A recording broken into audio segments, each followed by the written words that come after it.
Hello, everybody. Welcome to Into the Score. It's me again, Avishai Darash, your host for this podcast. I've been asked in the past, why is it called Into the Score? It comes actually from the world of composition. We use scores in composition. And when we go into the score, we learn really the ins and outs of the score itself and the composition.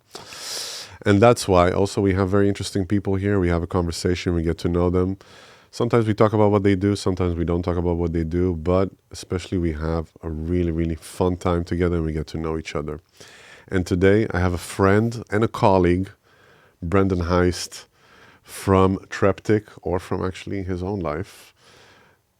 Do you want to tell me your story? I have a life aside from TRPTK? Wow. That's a great way to start. I'm Brendon Heinst. I'm a recording and mastering engineer based in the Netherlands in Utrecht. Buren now, actually. You recently moved. So. As recently as yesterday, yeah. As recently as 2 weeks ago, if you think about when this podcast is going to come out. Yeah. Okay, fair. Yeah, 2 weeks ago. We're still going to be in the process of moving. So, I'm a recording and mastering engineer. I work mainly in the classical music world, even though I have no history whatsoever with classical music, which makes it sort of weird, and I'm weirdly underqualified to do what I do technically. But why do you say that, like, weirdly underqualified in that sense? I think in a sense, what I do, so I come mainly from the metal, like progressive metal world, where you don't really have to understand musical scores that well, just well enough, to be a decent producer, but nothing else. And so I did. I played some piano like way back when I was like yay old. So, but getting into classical music and especially contemporary music takes a lot more knowledge of sort of how music works and historically how music works. I have these conversations with musicians and they mention composer such and Masachki, and I'm like, sure, sounds cool. Such a Masachki. I like it. I'm going to use that. So compared to my colleagues who are also in the classical music field, I'm way less knowledgeable on the music, but I do think I have a little bit more of a technical background. Which take me to that background. Like, where did it start? Was it something that you always wanted to do, being an engineer, to record, or when did it come on your path? I was always a tinkerer. I used to like take things apart and try to put them back again. I love technology. My dad was in IT, so he was always really good with computers and that kind of stuff. So it was either going somewhere in IT or doing something with music. And originally I thought, let's do IT. It's the safe choice. There's not a ton of money to be made in music. But when I really began to think about it, in that same period, my father got really sick and eventually passed away. And that, for me, prompted to really think about, like, what do I want to do? Like, when it's my time to go, what do I have, what do I want my legacy to be? Well, let me I want to ask you this. So basically, you followed his footsteps, but did you have the music in the background, like thinking about it? I mean, I've always loved music. In IT footsteps, I mean. No, not really. Not really. I was still studying. So I was in high school, middelbare school, as they say here, having to make this choice right around that same period when my father got sick. So I had three options before me. Either I would go to the technical university and study something like IT, probably software development, knowing myself, or do photography, because that was my other like big main passion, but even less money to be made, even more of a hectic, weird world that was shifting to digital, and like everybody's uncle with a camera was now a photographer, so that wasn't an option. And the third option was music, but not as a musician. I'm a terrible musician, so the only other option was doing the technical side of music, e.g. recording and mastering. So eventually, sort of those roads converged into one, and for me, it became really clear that this was the path that I needed to follow, let's say, and I'm glad I did. And when did it come, this realization that you want to do hi-fi, like use all this very, very high-end equipment? I mean, we recorded an album recently, and I was kind of floored by just the equipment and your care to it, and the fact that TRPTK is existing now for 10 years, right? Mm-hmm. So was that in the back of your mind constantly, that you knew that you want to make it hi-fi and the highest quality of recording, immersive, all these things, or was it something that kind of you found yourself It sort of attracted to? snowballed. It comes from two things. One of them is back at university when I studied audio engineering. I followed classes by a guy named Ilko Grim. Ilko Grim is a well-known audio engineer who knows everything about sort of digital audio conversion. He founded his company with 3 other people, I think, called Grim Audio, doing like the weirdest, most high-end shit you can imagine. Oh, I heard about this company actually. Now that you say Grim Audio, yeah, okay, Yeah, sorry. yeah. They developed the speakers that we use at the studio as well. And so I had a lot of lessons from him, and he's a true perfectionist in every sense of the word. So that really sort of grabbed my attention. Like, how far can you go with audio to get a good and most of all natural sound? And then second part of me is sort of my biggest personal pitfall, which is I cannot let things go until they're like smack on perfect. That's why we vibe together, man. That is true. You know, we worked on an album together. We had our things technically, right? And you did notice during the sort of mastering of this, like how far I still needed to go before I'm finally able to let go of it. Yeah, also what you told me afterwards, what you needed to do to get the sound that you wanted. It's the first time I ever heard it, you know, because I was so used to, we talked about, so used to like closed mics, a lot of, you know, just compress everything, plugins. And since we're working together, my whole perception really changed to understand that the space is really important. The placing of the mic is really important to get that natural, perfect sound of almost feeling like you're in the room, but you're still encapsulated in that sound. Yeah, so that really, like, thank you for that. Yeah, that kind of like really revolutionized how I see it. Yeah, I think high-end audio, or at least like sort of high authenticity audio, I would call it, has this sort of innate sense of or this innate property of being able to trigger this emotional response in people in a way that sort of fabricated or produced recordings, let's say, just simply can't. They can convey the music, sure, but they can't, or they, in a lesser sense, they can sort of take you back there and sort of really really get not just the music, but the emotion behind the music across. Yeah. And that is what I really love about it. So I studied with Ilko Grim, and then when it was time to do my master's thesis, I wanted to do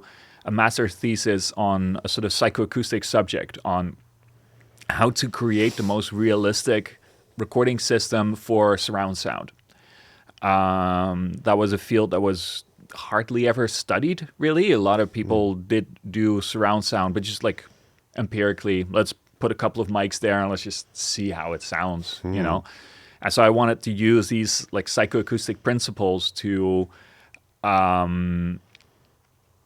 create a recording technique that would sound as realistic possible and as like true to life as possible. So I went on. Can I ask? Sorry, why the word psychoacoustics? Like, why is it? Why are they conflated with each other? Sure, yeah. Psychoacoustics is a field of research that that's all about sort of how our brain processes sound. So, for instance, what I'm specialized in is getting localization. You have only 2 ears. You basically have 2 microphones strapped to your head. So how come you still hear behind you? Yeah.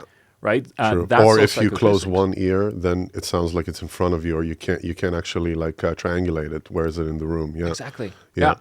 Yeah. And a lot of that is psychoacoustics.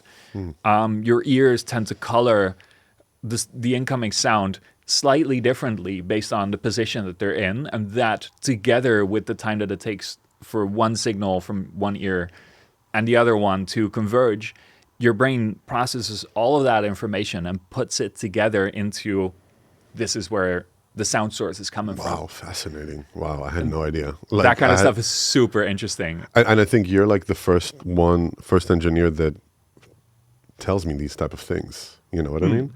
No, really, I'm saying like I worked with, you can say, really nice engineers in the past, and it was just like, okay, let's put the mic and let's just process it as much as possible. Let's pan it out, and then you get this like large spectrum, and that's it. And I get the feeling that for you, it's actually the less work of, let's say, post-production, the better, and actually putting more the positioning of the mics and the positioning of the room and the space itself is what will create the sound to work from. I mean, the recordings that you that you played me, I was floored that they weren't processed. You get what I'm saying? It's like, Yeah, but I get it. I think it's mainly this sense that a lot of audio engineers, either they studied audio engineering or they sort of like self-taught themselves. The entire field is comprised of people doing things in a way because it's always been done in this way. right. And it's the same as sort of part of the classical music world as well, right? Yeah. We've always played this piece this way, Absolutely. so we should always play this piece. And to me, as a sort of like obsessive compulsive perfectionist, I'm like, why? Right? I can't handle doing things I've always done in a certain way, doing those things in that way just because. There has to be a good reason behind that. And sort of the more that you study into that, the more you begin to sort of let go of all of these assumptions on how to do things and start to come up with ways of doing it yourself. So tell me more about your research. Like, what was the...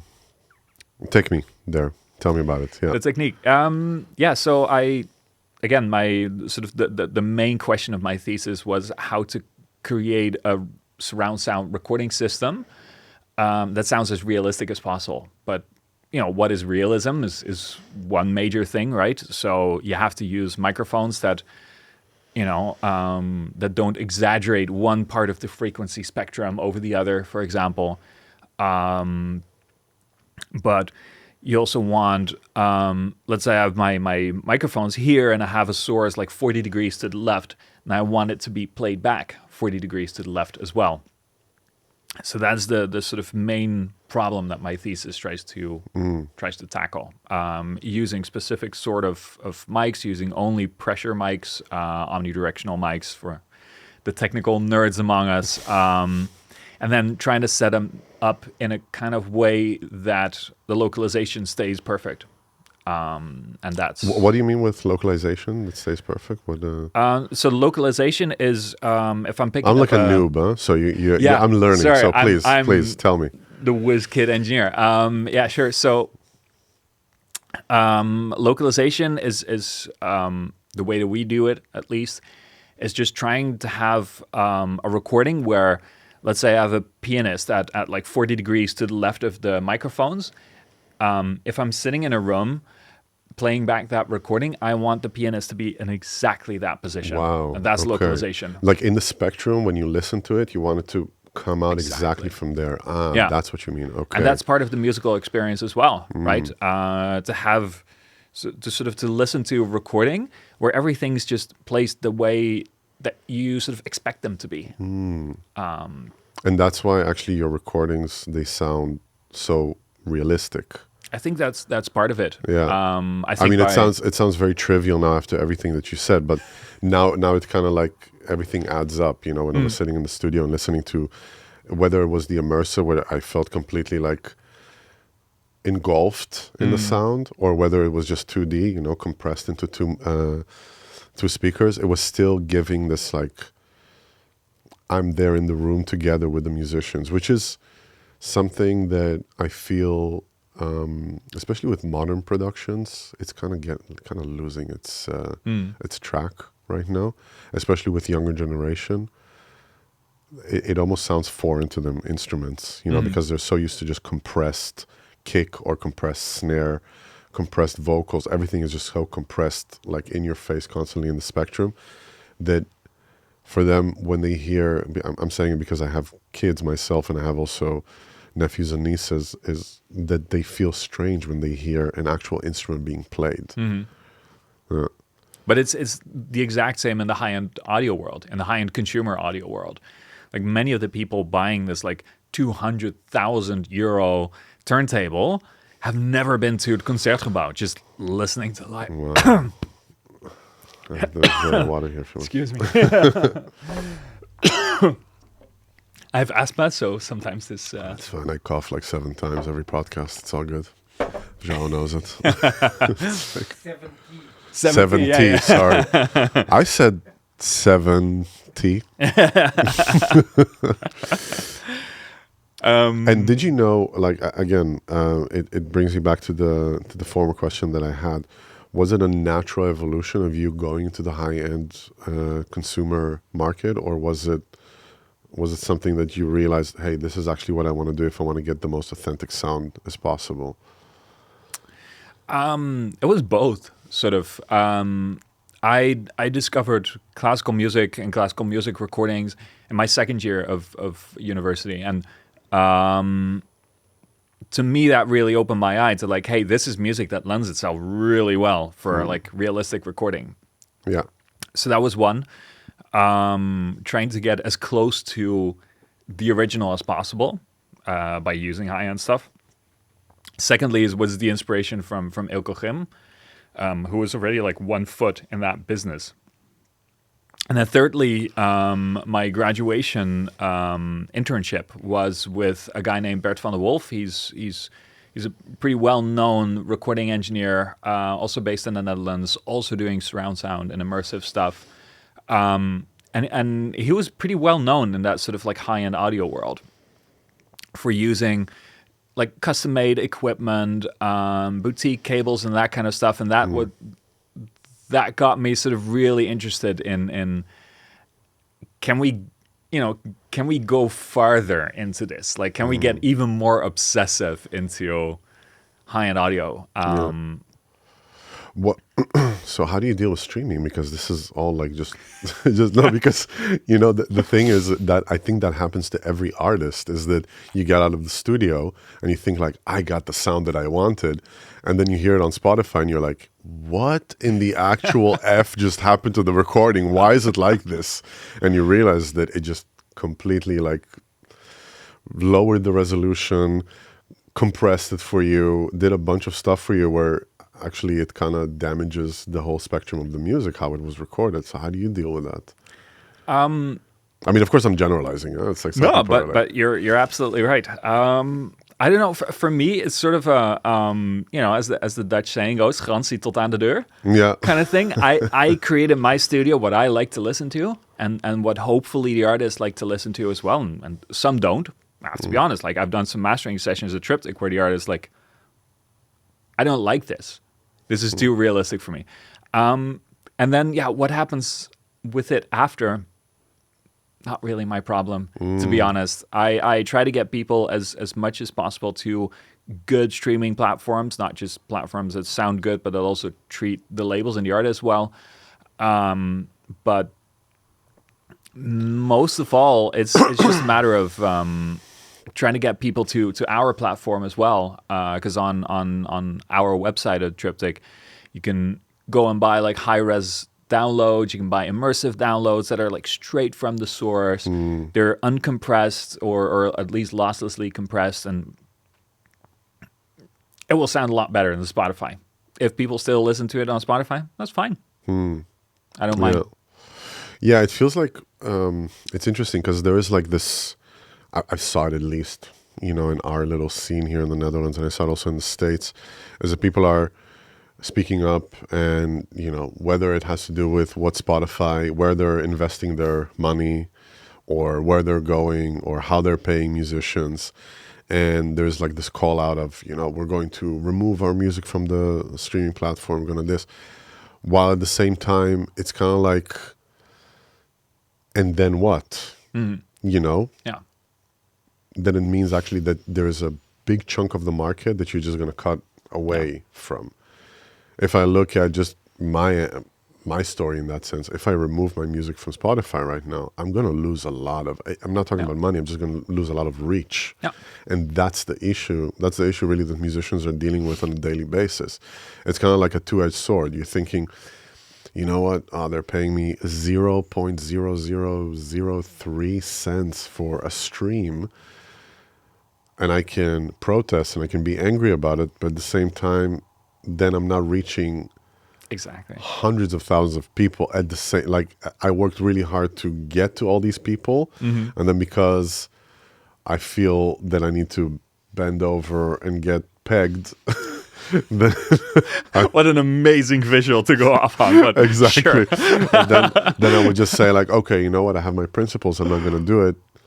But at the same time, programmers and programmers of podiums and festivals are looking at these things.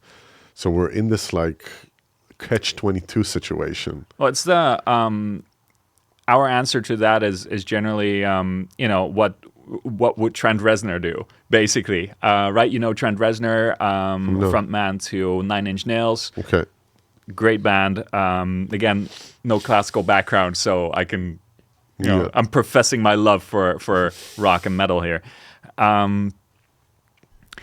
So back when everybody started to download stuff, first illegally, then through iTunes. You're talking about Napster in the beginning. Exactly. Napster, Kazaa, and what was it again? LimeWire, all that kind of crap. Right. My high school days. Exactly, Yeah. I still remember burning just like Yes. stacks of CDs and never listening to them. You remember that also.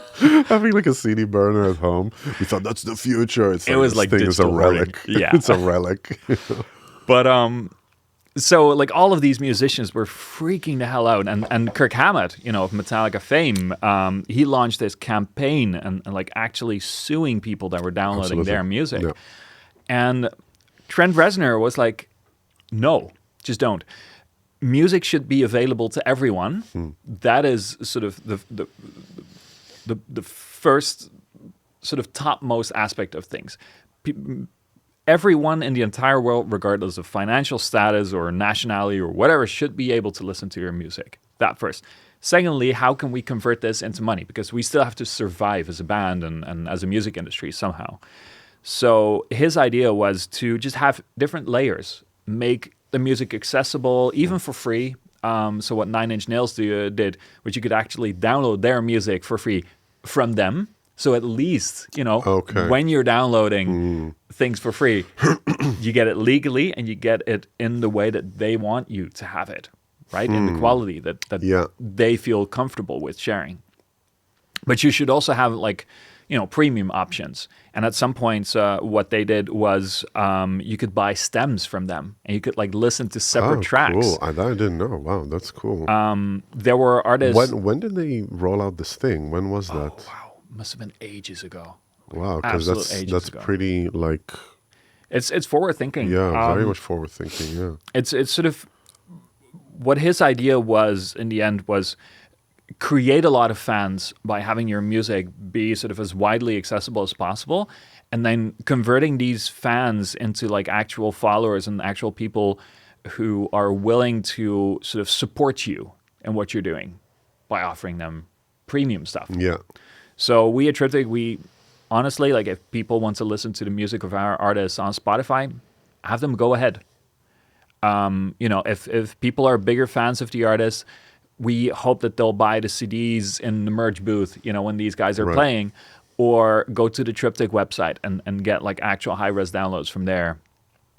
Or, for that part, go to Qobuz, for example, who actually pays out Qobuz the is labels. really good. Yeah, Qobuz is really nice. Absolutely. And it pays well. It does. It pays really does. Good. Yeah.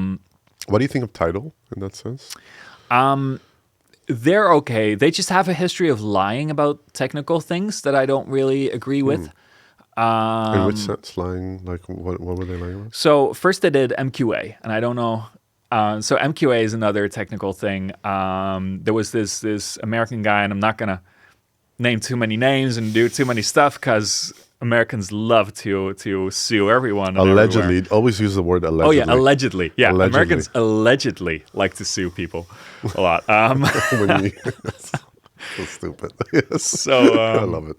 Yeah. there was this guy, and he came up with a format he called MQA, where you would get high resolution. Allegedly. Well, not according to him. It was No, full-on he came truth. up. No, I'm saying that he came up with this format allegedly. Yes. Yes. No, the guy was pretty proud about it. His idea was to have a format that was roughly the size of a CD quality download or stream that could be sort of like unfolded into high resolution. And that's fine. It sort of solves the bandwidth problem. Right. Okay. Now I get what you're saying in terms of the technical thing. Yeah. Okay. Yeah, you could have like a 192 kilohertz thing wrapped up in a 48 kilohertz wrapper. Okay. Cool idea. And But- it sort of solves the problem of... Wait, 192 wrapped up in 40. How is that possible? How do you do that? There we go.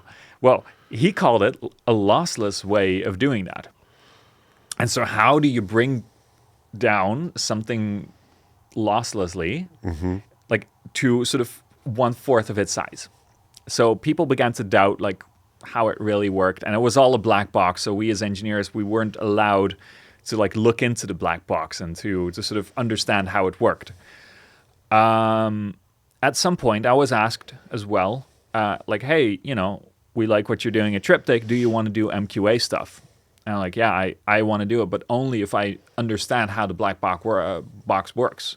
Because if I don't, I'm going to sell people in my web store something that I don't know how it works. Yeah. And I don't like not knowing how something works, let alone selling something that I don't know. Let alone how it your works. integrity and your name attached to it. Yeah. Right?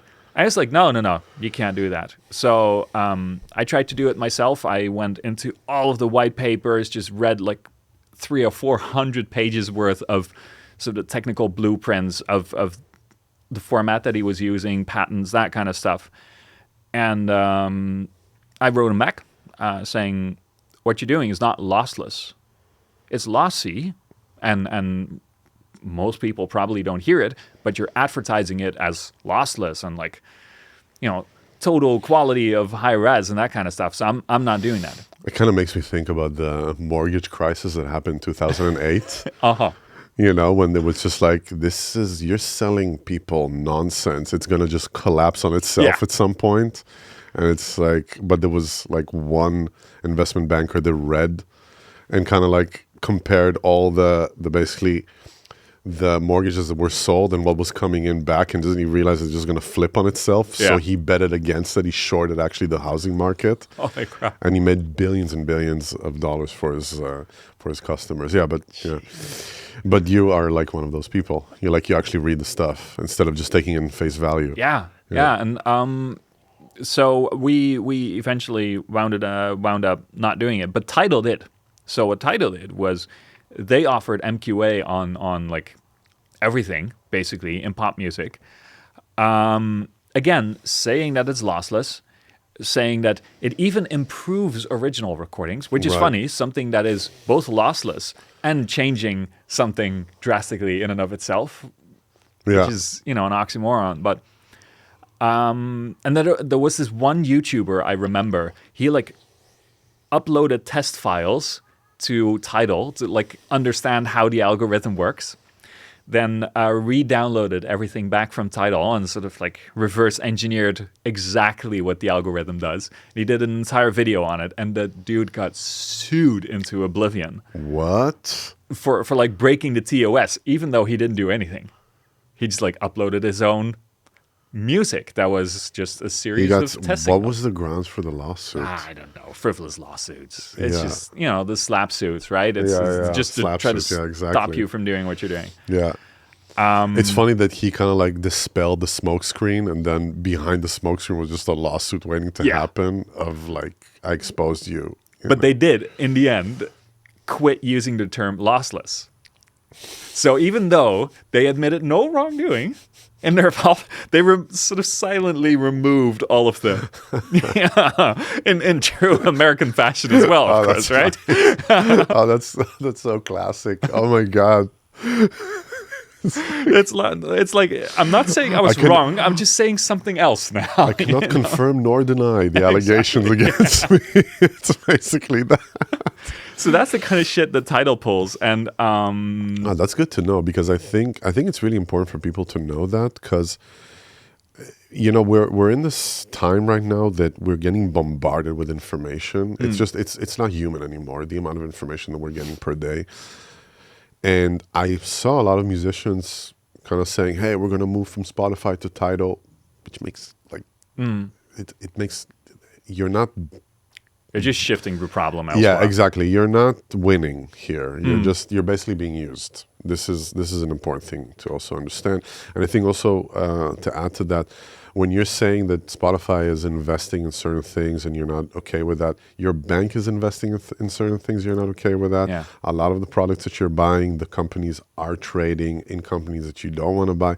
So you're a part of the system. It's not, you're not solving anything by becoming this, like, let's say, paperclip activist of something, of a cause. You're basically using your account to spread rhetoric that is false. And that happens quite a lot. Since Corona, since COVID, that happens quite a lot. That's why I'm happy that you're coming to the podcast, because you did the due diligence to actually check it and be like, this is the same. It was just not my jam. That's all. Yeah. I have a dear friend who I don't know if he still uses the MQA format went bankrupt after a while. Surprise, surprise.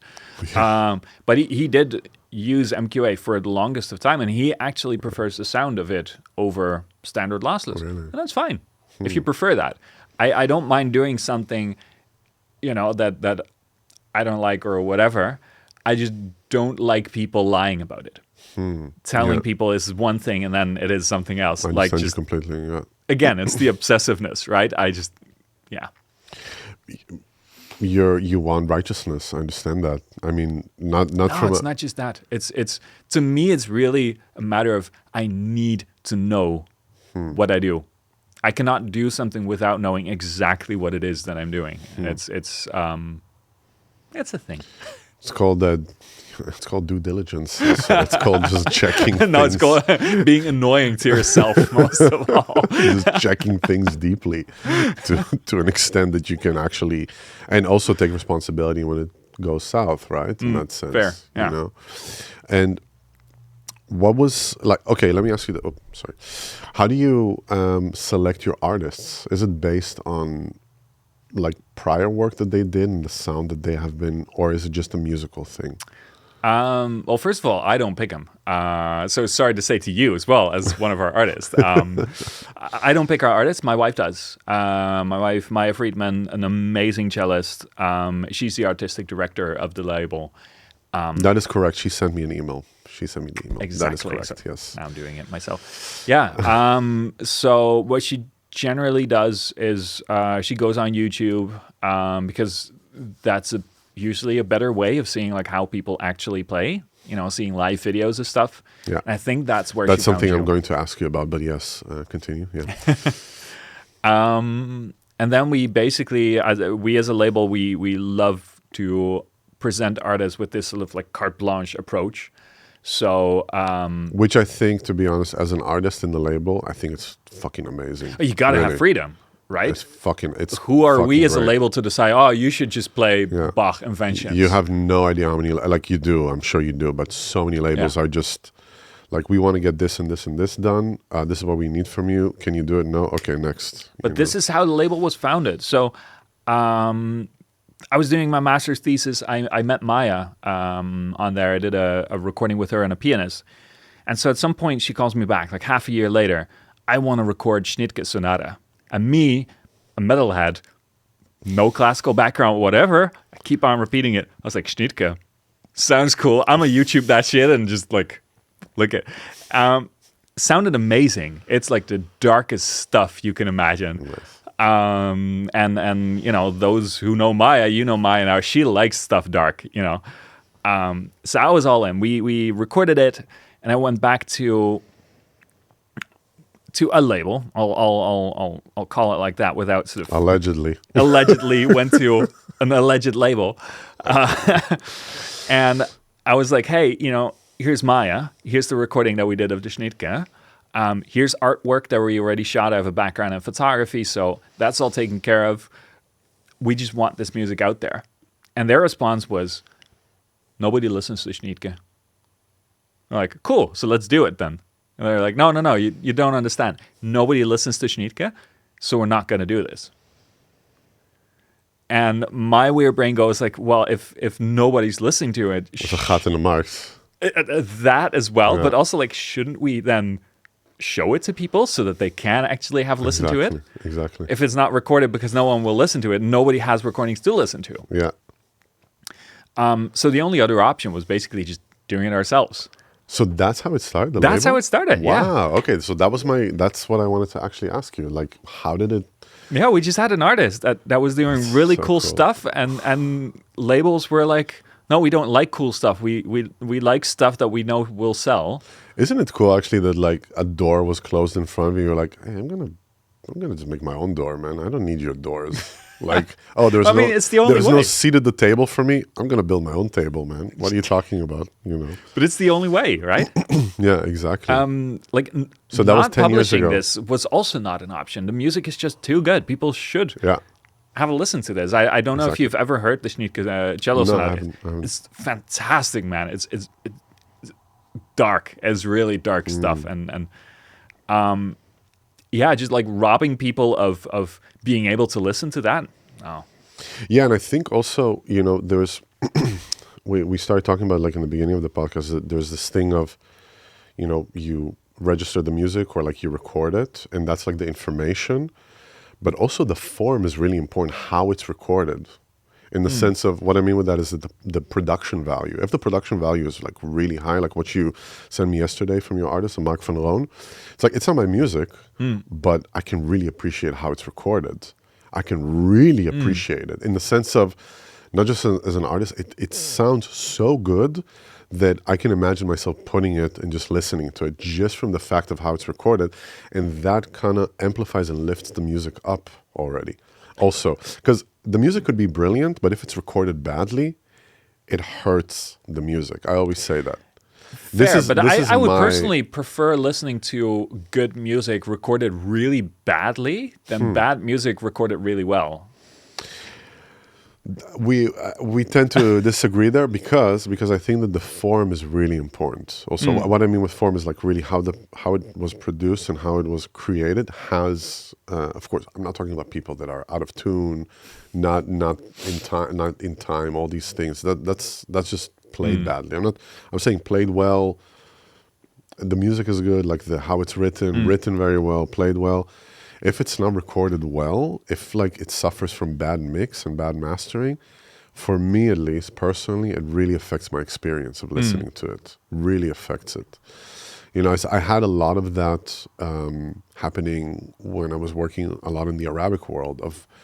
They just want like a lot of reverb, and everything is very like saturated and it's pushed forward, which is a pity because the music is very soft and very like has a lot of dynamics in it, and the music really suffered from it because then all of a sudden all the subtleties are gone. Of course, I'm generalizing here, but the majority of the experiences that I had were that just push it more. We need more reverb. We need more delay. We need more of this.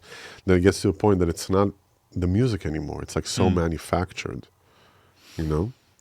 Yeah, but I think these kind of experiences are because a lot of engineers think in a way like, oh, look, here's a piano. This is how you record piano. So I'm just going to put my mics there. Right. And sorry that I cut you. It's very interesting that you say that because I had some talks with engineers exactly about that. And like, no, you do it like this. And I say, yeah, but what happens if you do it differently? And they're like, yeah, then it would just sound bad. Yeah. Like, it would sound different. I don't know if it would sound bad. But this is the weird stuff. Like, this is jazz and classical music. And in the metal scene, so I've produced a couple of progressive metal albums, and in that scene, it's like, hey, let's what kind of weird stuff that we do? We used a telephone. I still recall we used a telephone at some point, like directly in front of a guitar amplifier, because I wanted a specific kind of sound. And so you're sitting in that session, going like, okay, let's try, recording a telephone in front of an amp. Cool, man. Let's do that. Imagine doing something like this in the jazz scene. Like, hey, let's try it in a different way. See how that sounds. And people are like, no, we don't do that stuff here. We do it the same way it's been done since the 60s. And Yeah, I got to add to that something something interesting is that I worked with an amazing marketing with an amazing marketeer for my album Between Hope and Despair, and for her and her team was it really important that we stop taking examples from something that has been done. She was like, we gotta get this out of the lingo, like, because that person that you are kind of like trying to siphon concepts from of marketing, they built their platform, and now it's like a carbon copy of a carbon copy of something that people in their, let's say, even unconscious and subconscious mind, they see that you're trying to siphon that from them. So it's better to do this like trial and error and to try things that haven't been done yet. And maybe you're going to find some diamonds and gold in it, but it's really worth it. It's worth trying it, because then you're going to have something original. Instead of, like you said, like, this is how we do it, dogmatic way of seeing, this is how it is, and that's it. And then basically also for artists that are very creative and chaotic people, they feel a lot of times like boxed in that sense. Yeah, I think there's a specific kind of artist that matches well with what we do. When you look at our roster, there's no real like classical musicians. It's all a bunch of with all due respect, outcasts, right? That don't feel welcome at home in this genre, nor do they in that genre. That's true. And true. I like those people. Yeah. I like those people a lot. We work with people who do both like really early music as well as like super contemporary experimental electronic stuff.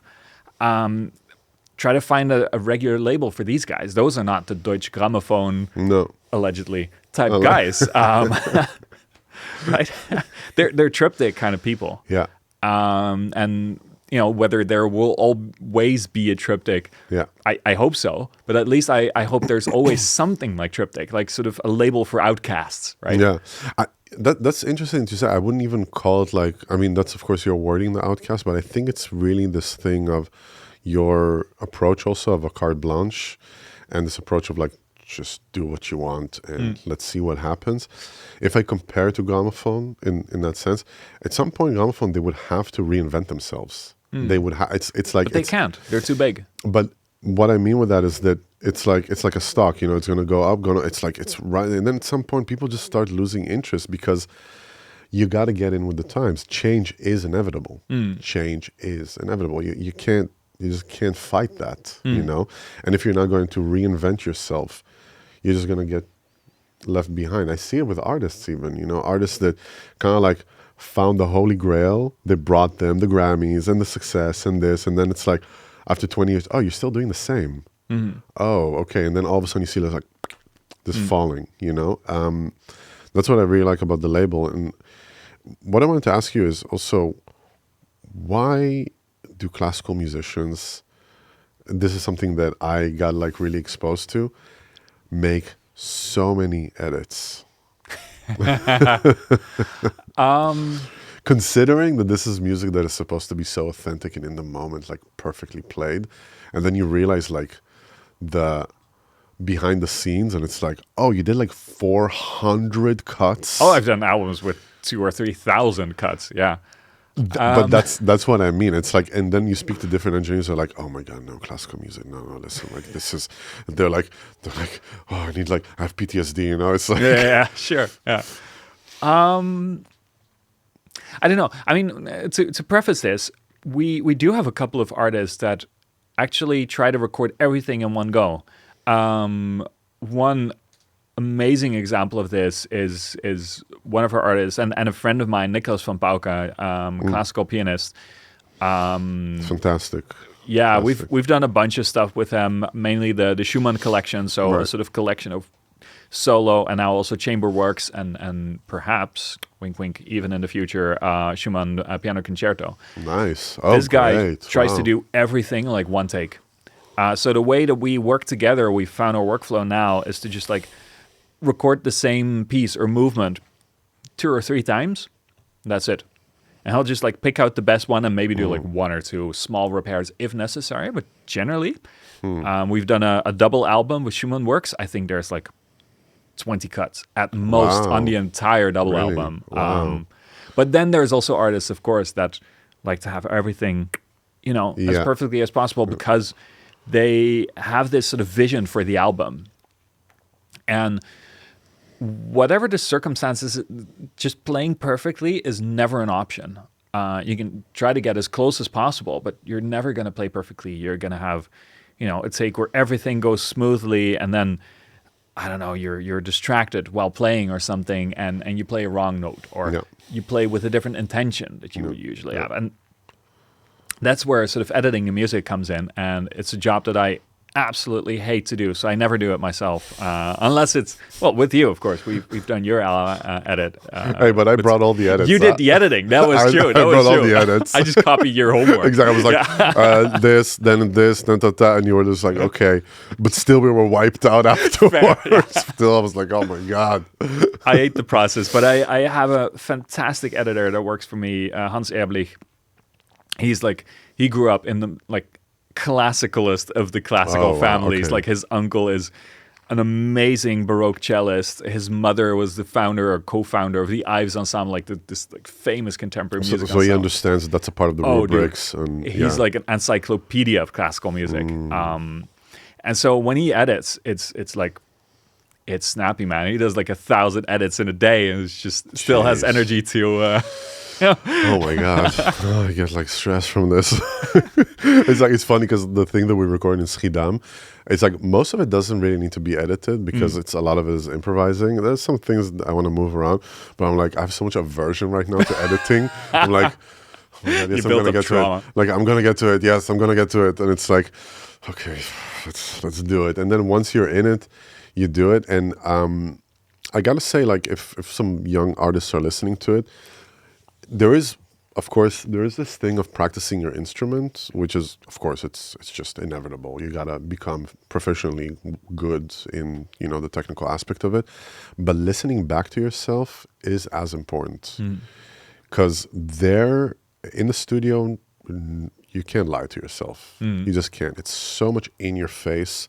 And that's the ultimate, for me at least, like, growth process to really see, like, oh, that is what is happening. And also to add to that, doing multiple takes, I understand the thing behind it.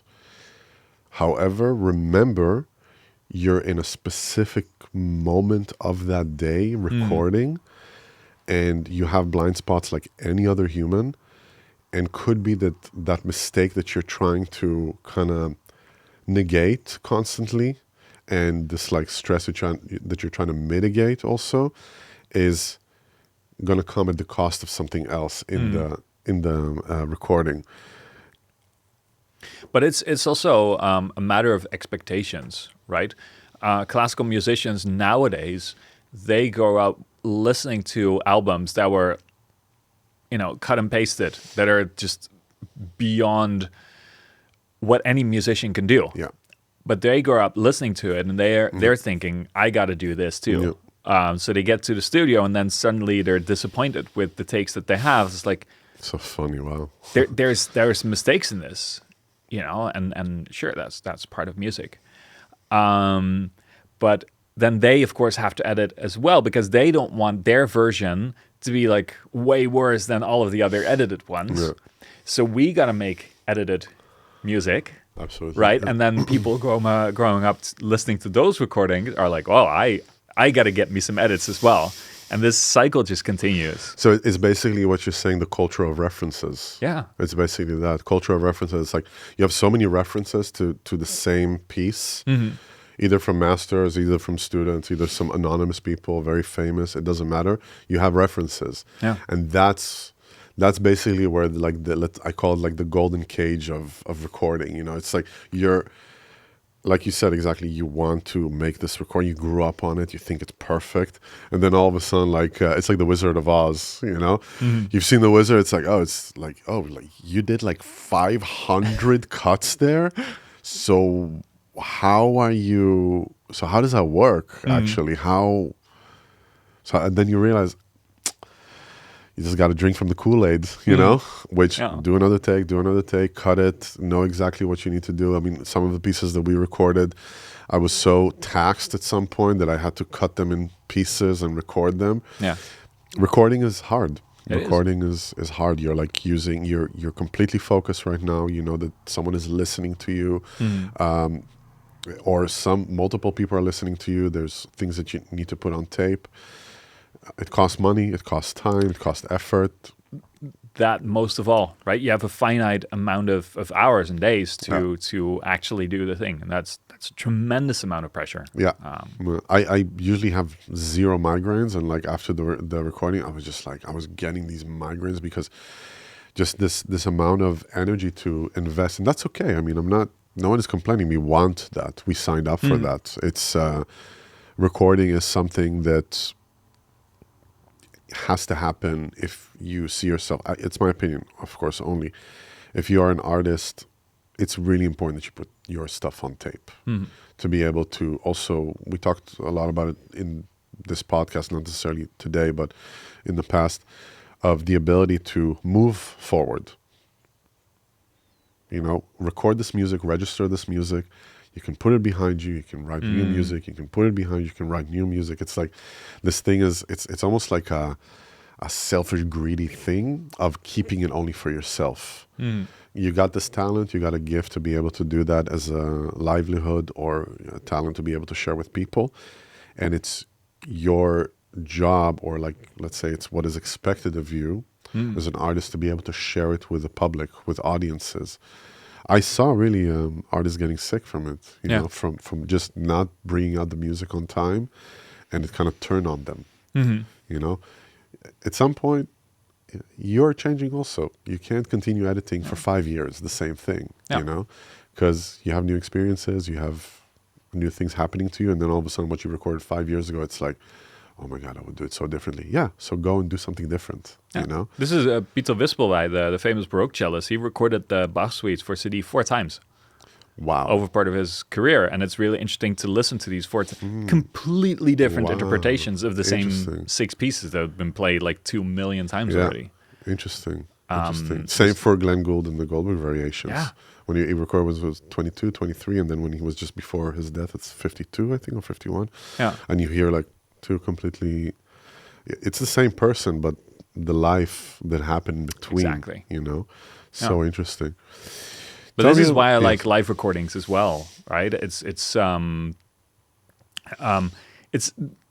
I tend to actually prefer live recordings over sort of like produced and edited recordings, not just because I hate editing, but also just there's something in live recordings, like it just has to exist, come whatever may. Right. Yeah. We did a series of live recordings at Sounds of Music Festival. We could just Maya could like pick her favorites from the gigs there, and we could record them, turn them into albums, like live albums. And we chose 2. One was Hanna Shabaeva, you know, or the Belarusian pianist.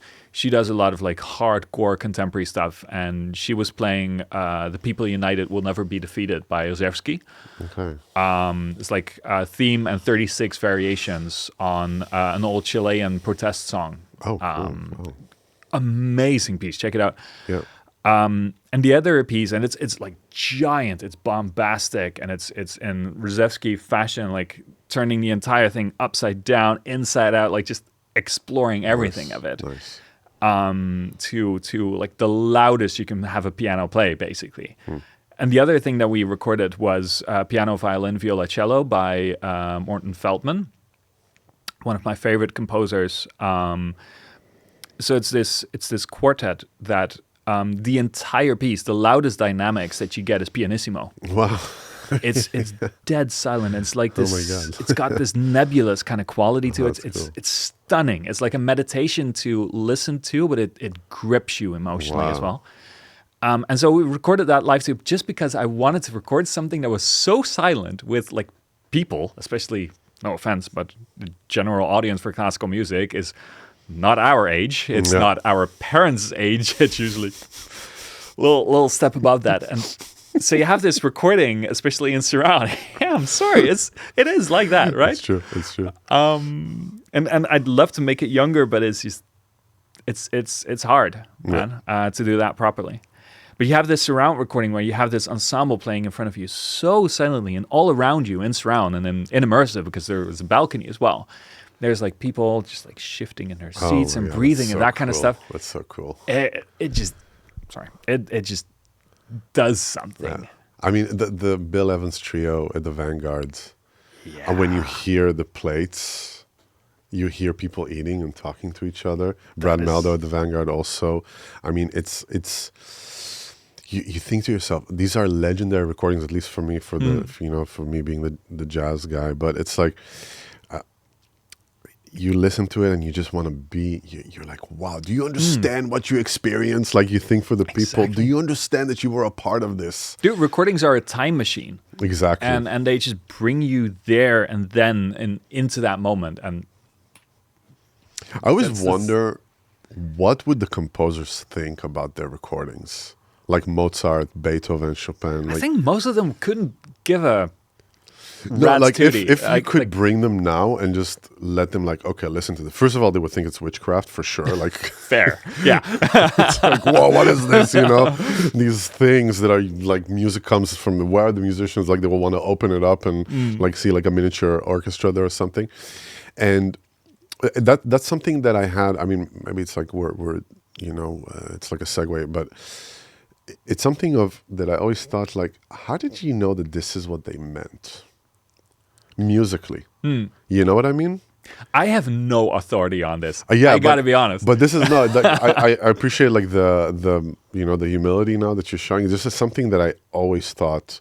How would you know? I mean, I understand. It's on a paper. Everything is written. Everything is there. How could you know that this was exactly like in terms of timing, in terms of articulation of it, in terms of like the expression of it? How would you know that? Because it has to do also with this dialogue that you have with the audience, you know, this dialogue. Like, how can you take classical music and make it accessible to young people again? Because, hey, you gotta do it at some point. Absolutely, yeah. At some point, the concert halls are just going to be empty, you know, because people are not going to come anymore. So how can you make it more accessible? You can take very good-looking, conductors like Lorenzo Viotti. You know, he's a hot guy. You know, but a good conductor as well. Exactly, very good conductor. Not just eye candy, right? He looks great. It's substance. like people all of a sudden you have like a bunch of young women and young men coming and checking it out. That's good. Still, the music didn't change. However, with recordings, that's maybe somewhere where you can like use that to access younger generations in that. But I first think there's wow, I'm probably going to step on a whole bunch of people's feet by saying this, but the classical music industry first needs to fix itself before it can be accessible to other people. In which way? So, again, freedom of speech. Brendon is saying what he thinks. Allegedly. Chill. Jeez, people. No, I don't want to vilify the world that I sort of move around in. It's just so I myself have noticed from a lot of classical musicians, as well as actually more my fellow producers of classical music, they all sort of like poo-poo me because I'm just like a simple, metal guitarist, right? I know nothing. It's not that I don't know anything of this. I don't have the vast knowledge of classical music and performance that they do. And they already sort of like, they tend to think a little bit less of me, which I have don't a great care. story after that, but yeah, tell me. Yeah, I have a great story exactly about that. Yeah. Cool. But the same is happening with musicians themselves. It's this sort of like competitive nature of classical music. There's competitions that everybody's completely like laser focused on. Yeah. And it creates this sense of like someone is always better than the other, right? And I think this is one of the issues of the classical music world that I think needs to be fixed first before we can get a healthy musical genre that younger people will listen to, because a lot of young people or people not listening to a lot of classical music, which is 99% of my friends, they don't care about who's better. They just care about the experiential side of things. Exactly. Yeah. And the second thing is sort of, so there's the snobbiness of I'm better than you because I know who such Masachki from whatever the hell Stan was from, what he meant with this composition in between those notes, and you're sort of less, you're less intelligent because you don't know this kind of stuff, And then there's the total flip side of that with classical musicians being all hip and cool, like, hey, look at us performing in our jeans and that kind of stuff. Which sort of gives this impression of this meme, like of this old guy with the skateboard and the backwards cap, like, how you doing, fellow kids? It's So the classical music industry only has these two faces. Yeah. There's people in between, like Maya, for example. Maya doesn't give a rat's behind about sort of these competitions and of like what other people think of her, like. She doesn't care that she's not a classical cellist, nor is she like a pop or rock musician. She just creates her own stuff and is damn proud of that, as she should be. And she doesn't care who like comes to her concert, as long as the people that come to her concert, she can give this kind of experience to. Right.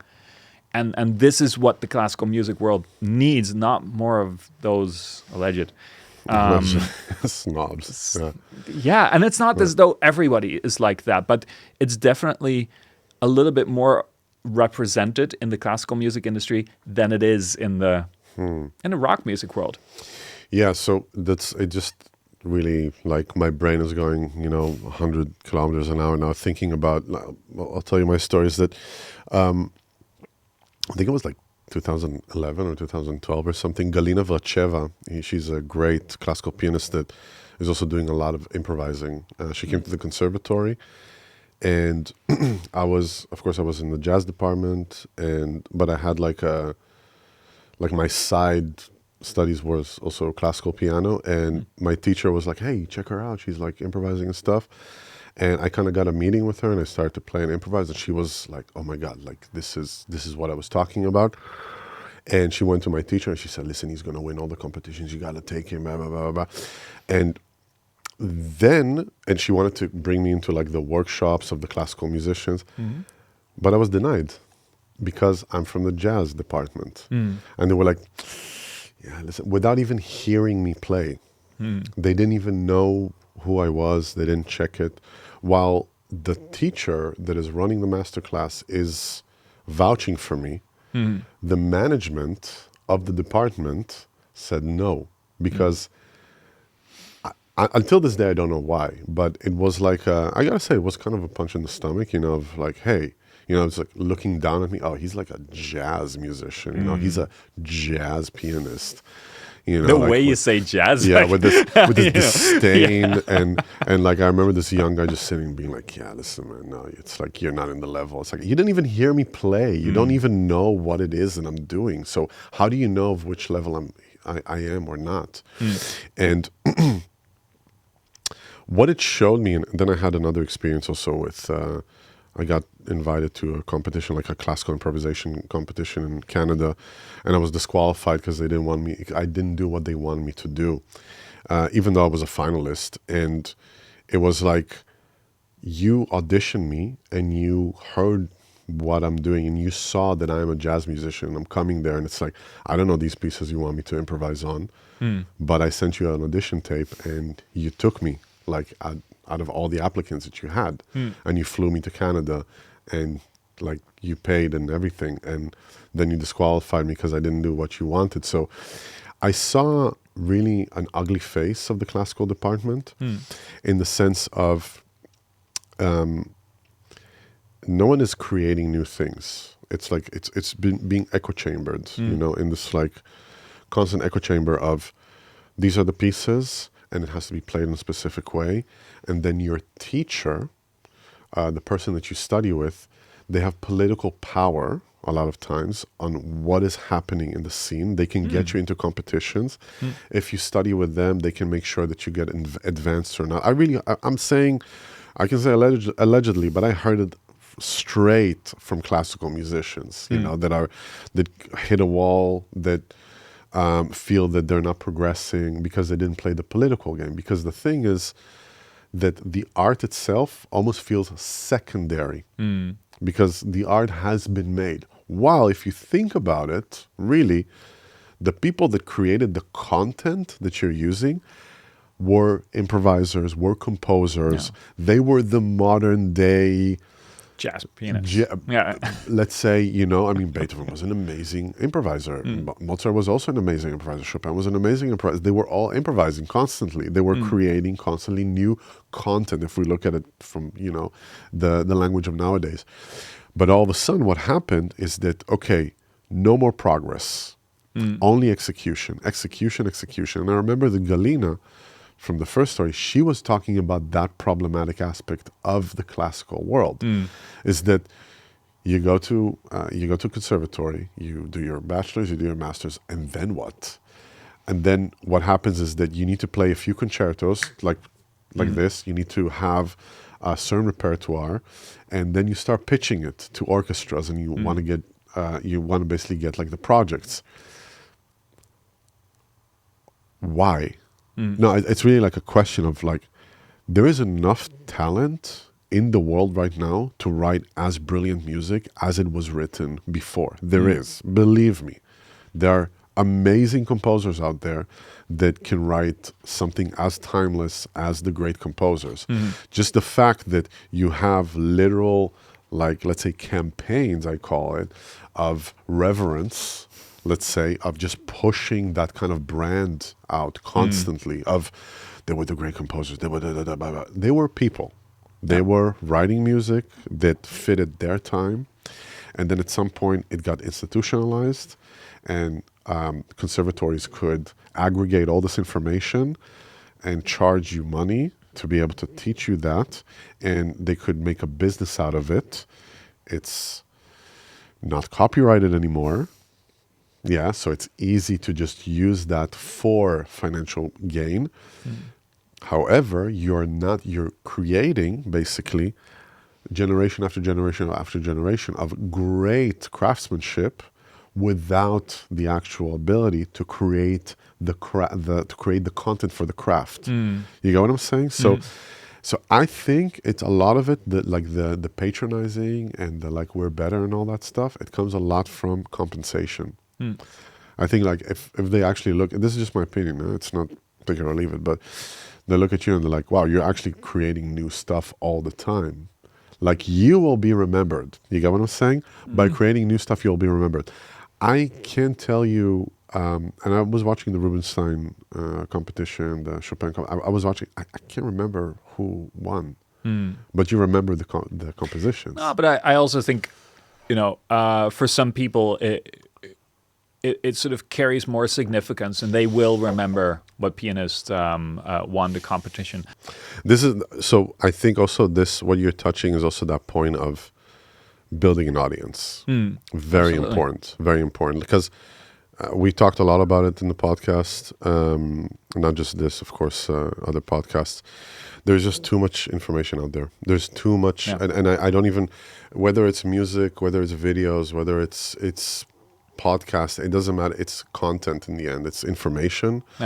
There's just too much out there. And if you're not actively engaging with your audience and looking for an audience, there are like literally hundreds of thousands of other ones doing that. Yeah.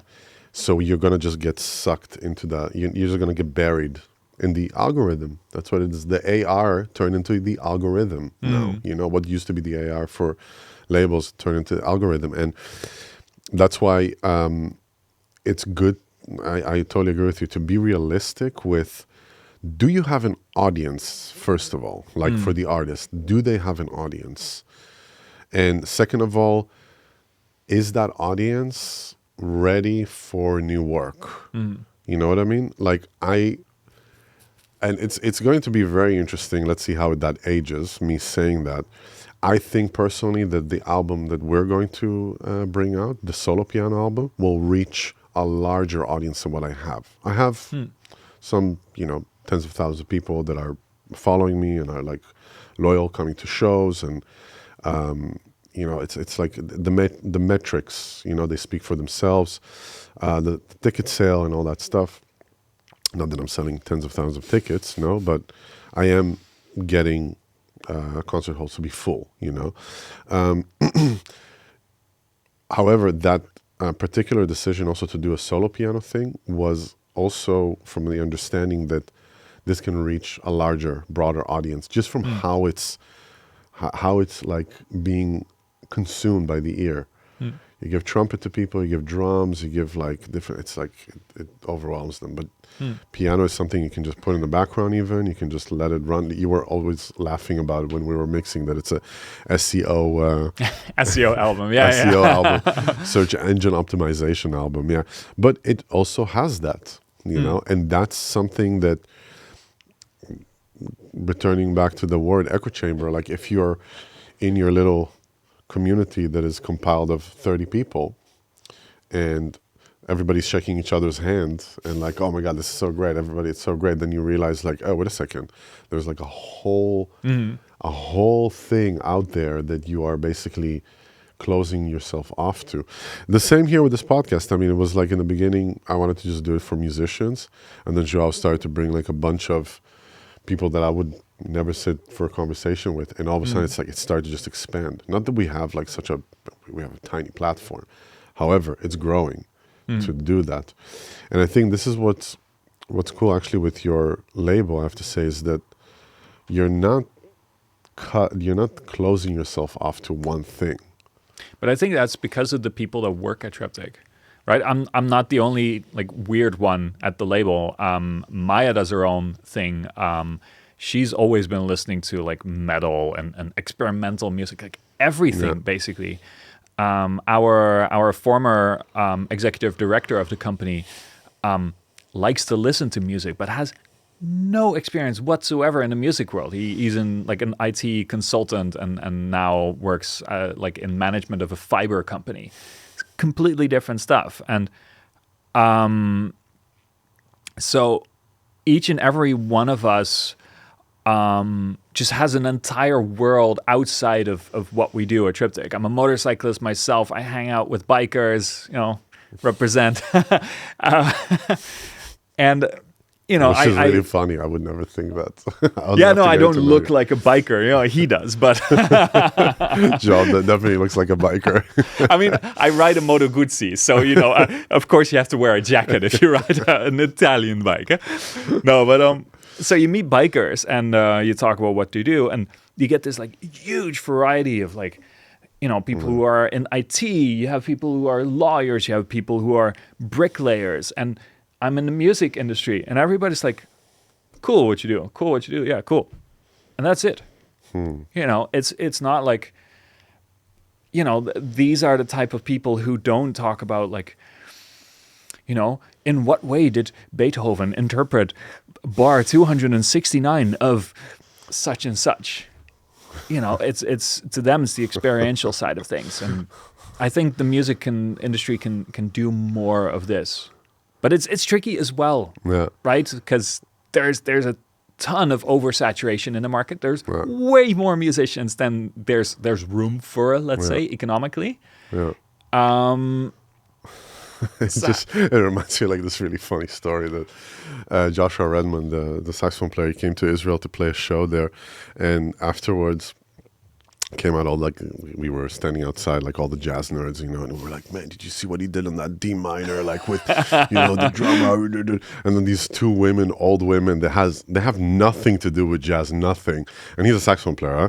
And they were like, yeah, I really liked the trumpet playing, it was good, and they just left like the concert hall, and I was like, I just realized in that moment, like, that is the majority of music consumers, and if you just like constantly do this, like I'm not you, but I mean, if I do constantly like this niche thing without taking into account like there are like literally billions of people out there, then again I will repeat it, like you cut yourself, you close yourself off. I don't know about that though. I like, as a label doing exclusively niche things, I don't mind doing niche things.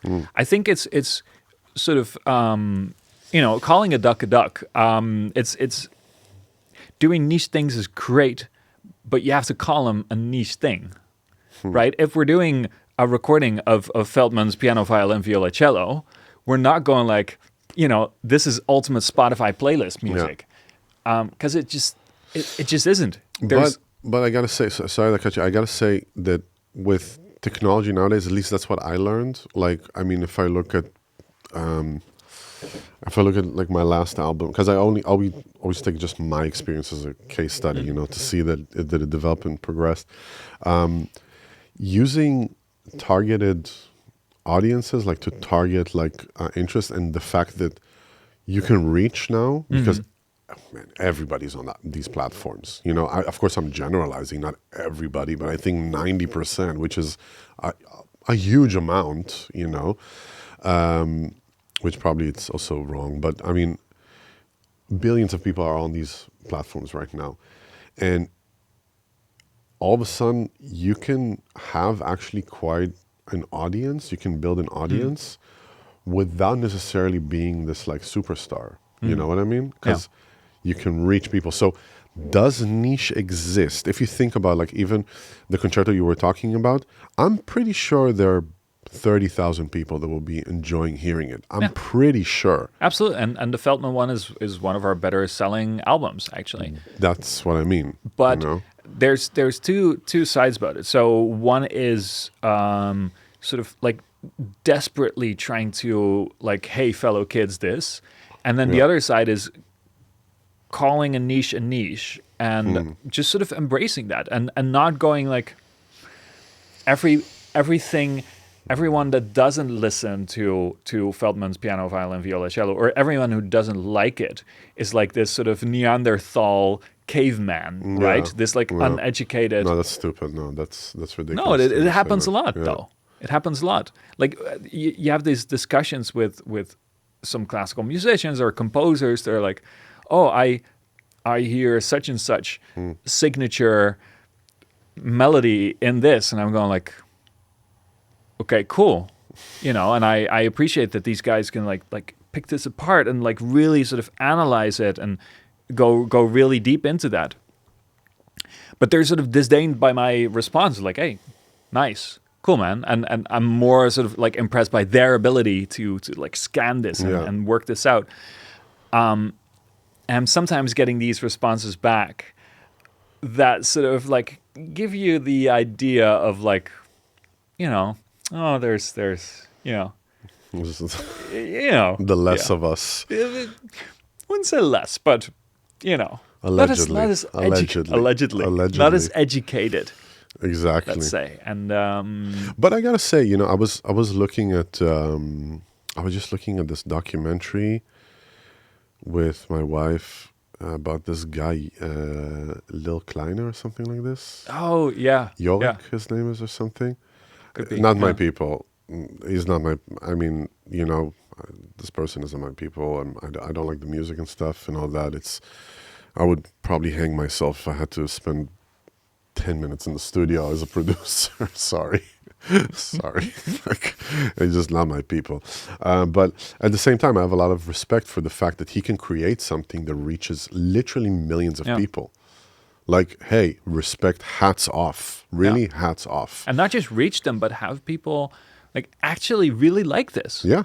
Like really speak to these people and then Absolutely. Yeah. And that doesn't lie, that doesn't lie. You can sit in your, we said it, you can sit in your little echo chamber and talk shit about like, oh, this, it's such trash music and this. Hey, they're doing something that you would love happen to your music. And we both know it. We both fucking know it. You would want, come on. I mean, let's say like this.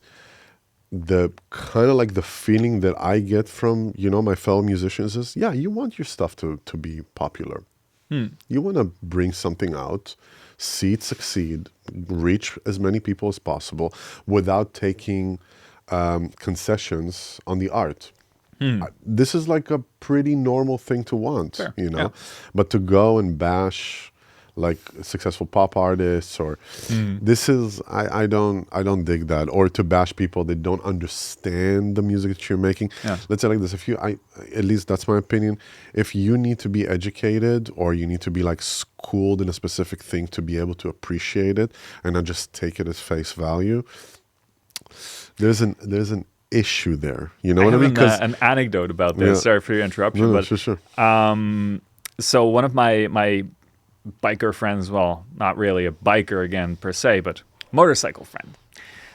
She's a huge fan of Taylor Swift, and she was helping around at the studio a little bit. And she was at some point like, "Hey, can I ever like listen to my favorite album by Taylor Swift in the studio? Because we have this like Dolby Atmos setup, and how many times do you get the chance to listen to your favorite album the way the producer intended to be, right?" Right. So I'm like, sure. And at that moment, there was another, like an intern of us working in the studio. And he was like, ugh, Taylor Swift, like only stupid people listen to that.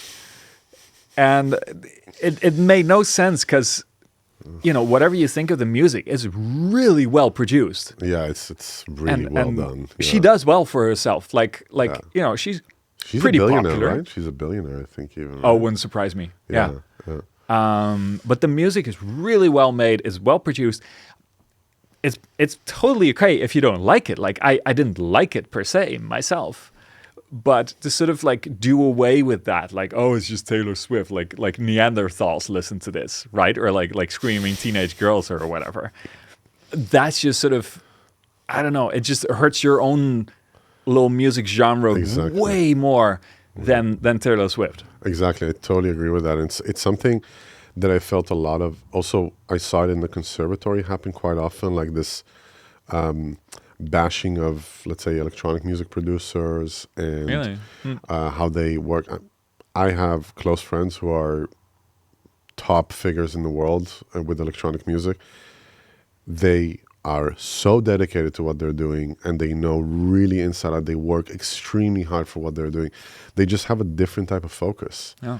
They understand that their music, I mean, a close friend of mine was telling me, like, there is a specific structure to it because it needs to work in the dance floor, because at the end of the day, you want people to dance and you're there giving service to people. Yeah.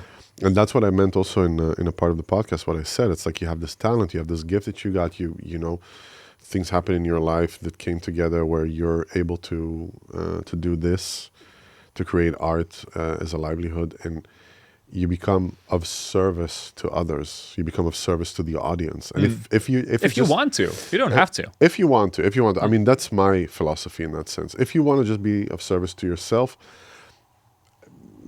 go for it. Cool. No, but just don't expect to be a service for others. Exactly. Yeah. And then don't be like bitter of the fact that a very successful artist that has this specific focus of being of service to their fans is more successful than you. This is it's just the fact that it's under the umbrella of music doesn't mean that you are doing the same. Yeah.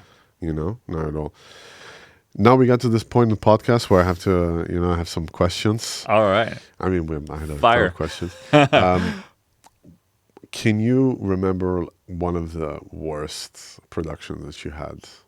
Oh, for sure. No need to mention names. No, I'm not gonna. But yeah, I've had a session with I can safely say a duo, and they came in from another country, and one of them was a composer wrote the music, really sort of, let's say, comparatively easily played music, actually. And it's sort of like really, it wasn't completely my jam, but I could hear something in it that sort of like resonated with me. It brings calm, right? This like little bit sort of, how can you say? Sort of music that sort of speaks to that part of your brain that just wants like repetition and structure. Okay, right. cool. But two very difficult instruments. So I warned them beforehand, like practice before you get to the recording.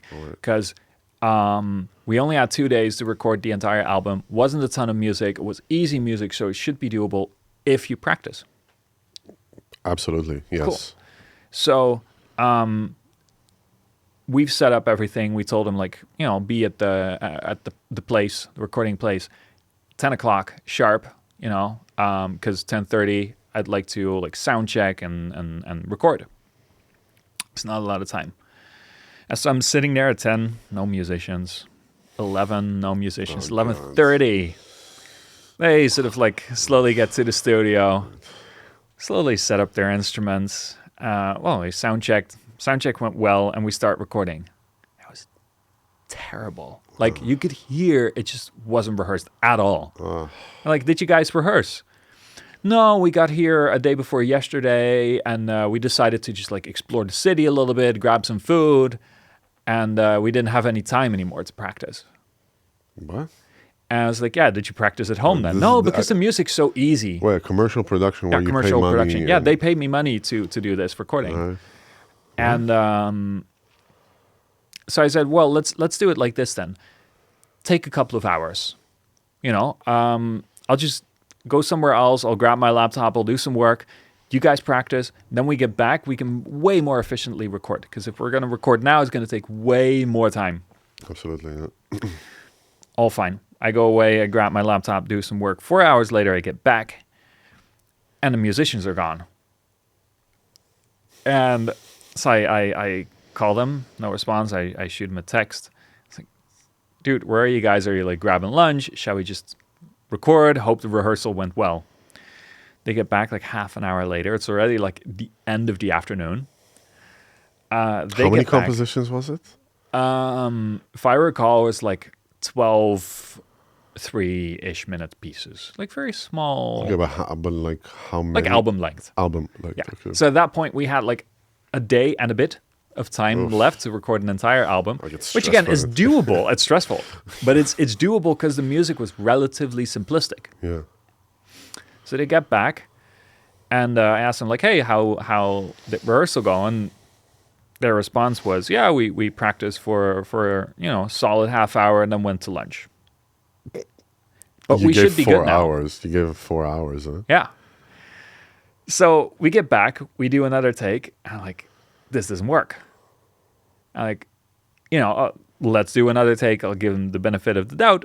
We keep on continuing like this. It didn't work out. At some point, I recall we had like 60 takes of this like 3-minute piece. No. And repairs and everything. And our editor, Hans, is amazing, but we didn't have him back then yet.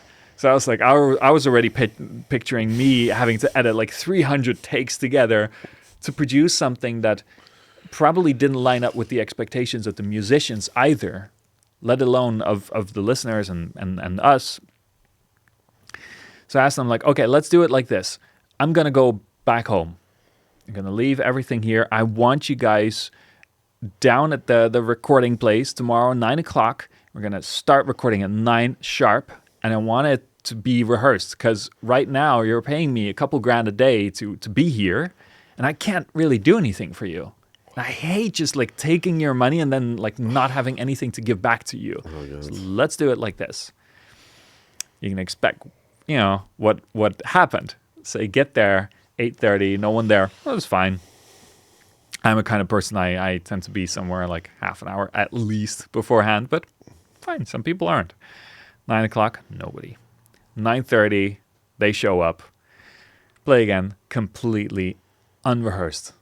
Audibly unrehearsed again. And that was the one and only time I said during a recording, I'm calling it quits. Really? Yeah, Wow. I had to. Wow. But that was a breach of contract also from their end, right? I mean, it's in the contract that you do have to show up rehearsed, but stuff can happen, right? Even if you've rehearsed like 100 hours, you can still play badly if something's on your mind or whatever. Yeah. You know, so it's some a shit really can happen, yeah, of course. we can just as easily take it out of the contract because you can't force people to be prepared for something, right? No. It just. So in the end, we had a couple of tracks. So I told him, like, I can probably make this into like an EP, for example. You know, I'd much rather have 3 or 4 tracks that are like okay, you know, than 12 that are just like shit. yeah, I mean, your words. I agree with them, but your words. Yeah. And yeah, they really didn't agree, and I didn't do my job properly, they said, because they didn't get the results that they wanted. Nice scapegoating. Oh, Jeez. yeah. And then on top of that, there's like one person. It was really funny. So I'm giving it away a little bit, but he moved to another country from his home country and then started like regurgitating all of this alt-right shit of like, all these foreigners in this country where I am now are like ruining it for everyone. And so we finally had a good reason to like, okay, we're not finding common ground here. No. You don't want me to make something that we can present to people. Wait, he blamed you as a foreigner that comes to the... Like, No. He was like putting stuff on social media, like all these stupid foreigners and that kind of stuff. Level, no, okay, yeah. Dude was a foreigner himself, but he just meant Okay. foreigners. You know, if it's other than this wall's color, then it's a foreigner. I understand very much. You know, that kind of shit. So that was the worst recording experience I've had. God. I'm a really calm person, but I kind of lost my shit there. Oh, man. Oh, sorry to hear that. And now tell me the best. The best recording session. Oh, that must have been with my. I'm sorry. You know, we've recorded, but I'm kind of, you know. Yeah, I mean, kind of legally obligated to call her the best, right? So Maya's album Ordo Ritualis, like Book of Rituals. It's just out, right? It's just it's been out it's the for last like one, right? It's the last one. It's still considered for a Grammy one, also, right? Yeah, exactly. Right. Yeah. Maya's idea was to have an album that would be like a ritual, book of rituals. It was so it's all music based on ritualism or music that is in itself a ritual, and we wanted this like huge sort of like ritualistic sound. So we recorded it in the Grote Kerk van Almelo, of all places. Almelo en near Enschede. Enschede, Doorn, dat is mooi man. So we went there, and it's like this huge church with like 6.5 seconds of reverb. Oh, wow. And you put this one cello right smack in the middle, and it's just sound everywhere. Oh, wow. Nice. We always had the idea, and we're still working on it, to make this into a video album. So we thought, why not record it natively in cinematic immersive? So no like 5.1.4 that we did with your album. No, we recorded it in 22.2 immersive. Like the church was full of microphones for just like one instrument, basically. That's so cool. We recorded in like this crazy way, rented the best microphones we could find, got sponsors to create custom-made equipment for us, and we just like nailed it, you know? Nice. At the end of solo cello? It's Just solo cello and cello and electronics. And on both of the editions, I'll tell a little bit more about that later. We also made a remix. And then, you know, so we made a white edition and a black edition. The black edition being more of sort of like a dark ritual, and the white edition being, well, a sort of lighter ritual. And the only difference between the two is the order of the pieces that she plays and a different kind of remix on there. But it completely changes the way that you listen to the album. So we had to present it in 2 different ways. That's cool. And it's for us, it's a very sort of emotionally laden recording, because at the end of the first recording day, we got this like huge thunderstorm right above the church, and we actually recorded it. And we're still planning on doing something with that recording. So you have this like rain just like pouring down on the roof of the church. It drives something sort of like prehistoric in you as totally a human. ASMR thing. Yeah. Totally. It's like, audiophile ASMR. But on the second day, that was 22nd of February, I think. I'm horrible with dates, but that was the day when Russia invaded Ukraine. Oh, whoa! So that was 22. And she was like Maya, being a Russian musician with family in Ukraine. Oh my God. And like as a human, right? You have to concentrate on making an album while there's like this unjust war going on all of a sudden. And oh my God. it was terribly difficult for her. But I also feel as though this changed the way that the album sounds now. It's got this like raw and intense energy about it of like, amazing. Her just pain and anguish of the invasion sort of encapsulated in this music. And it's one of my favorite probably the best session I've ever done. Man, Maya is awesome, man. It's funny because when I wrote the two pieces for my album for her, I wrote it for her. Never known that? Yeah, Actually, I knew cool. that she is going. I didn't want any other cellist to play it, and she killed it. Fucking killed it. Sounds so good, really. Yeah, Maya's awesome. So humble, and like she just such a badass, really. Oh yeah, She's such a for badass. sure. She's like this quiet, she's like this vulnerable, and then all of a sudden like just kills it, just murders the cello. I love it. What would be the advice you would give yourself from 10 years ago, Brendon, from 10 years ago, starting TRPTK, starting, with all the information, all the experience that you have now? Oh wow, it's a solid question. I would probably, back when we started this podcast, I told you about like sort of the one thing that sort of irks me the most about myself is this thing I cannot let go of things when they're not like perfect yet. You wouldn't have want to met me 10 years ago. This was way worse. Like I would do a session. It was like debilitating? Yeah. Completely, okay, yeah. Completely. I've actually like in the past 15 years or so, I've had 2 burnouts already.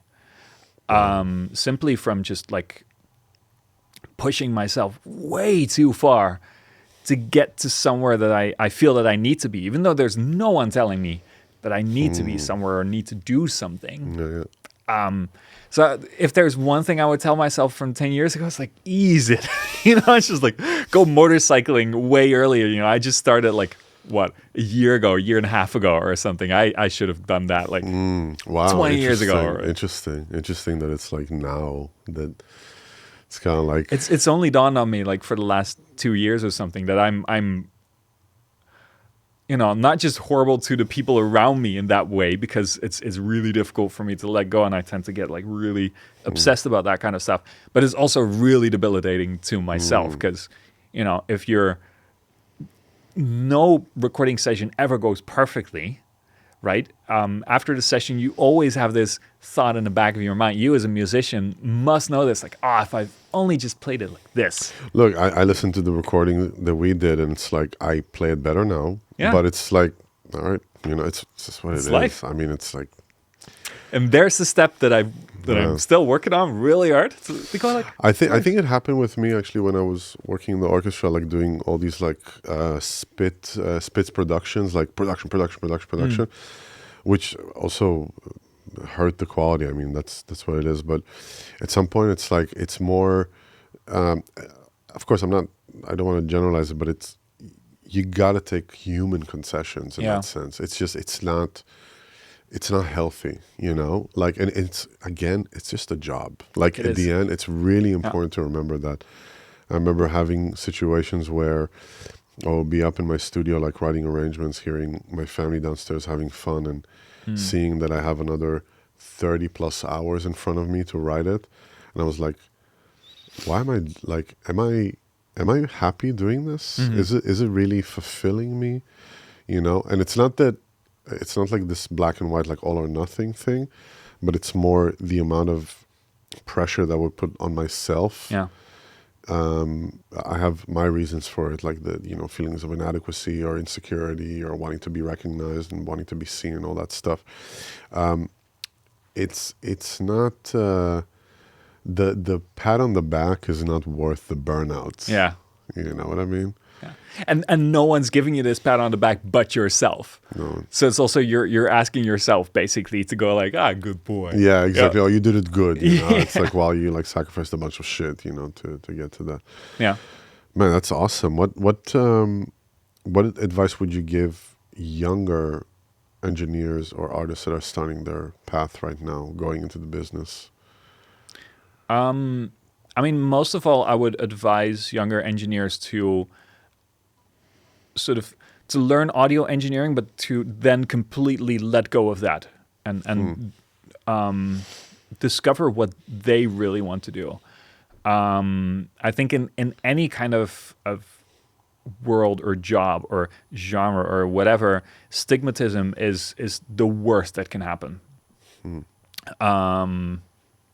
Dogmatism. Sorry, is the worst. Dogma, yeah. It's dogma. It's the worst thing that can happen because you tend to get completely stuck in.